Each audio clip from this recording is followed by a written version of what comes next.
So hello guys, welcome back to my mini blog. तर guys आत्ता वाजले तर रात्रीचे 11:30 आणि आत्ता दादा आणि मी निघालो आहे पिझ्झा आणायला. तर काय काढली गाडी आणि चाललो आता वसईला. तर गाईज तुम्हाला एक गोष्ट सांगते, काय पण बोला, रात्रीची फिरायची मजाच वेगळी असते आणि एवढा वारा सुटला आहे की काय सांगू. आणि इथे आमचा पिझ्झा आलेला आहे. तर गाईज आता आम्ही जातोय घरी फटाफट पिझ्झा खायचा. तर गाईज पिझ्झा तर दिसायला एक नंबर होता आणि इथे दादा चिली फ्लेक्स तर एवढी टाकत होता की काय सांगू, आज तर पूर्ण डोळ्यातून पाणी येणारच आहे. आणि ते लकी वाट बघतो की बाई तुम्ही काय पण टाका पण मला पिझ्झा द्या. पिझ्झा तो तसा तो खात नाही, पण तो पनीरसाठी एवढा बघतोय आणि त्याचं लक्ष त्या पिझ्झाकडेच आहे. आणि इथे बाबूची स्माईल बघा, काय काय लोक आहेत. ते सगळं सोडा, आता एक बाईट घेऊन बघते की पिझ्झा कसा लागतोय आणि तुम्हाला पण सांगते.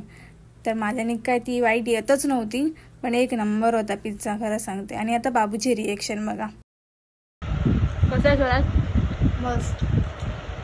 लकीना त्या दोघांच्या बाजूला जाऊन बसलाय पनीरसाठी. पिझ्झा तर त्याला आवडत नाही, पण पनीरसाठी बसलाय. तर ते दोघं काही देत नाही म्हणून तो माझ्या इथे येतोय मस्का लावायला. तर त्याला आता एक पनीरचा तुकडा देते मी.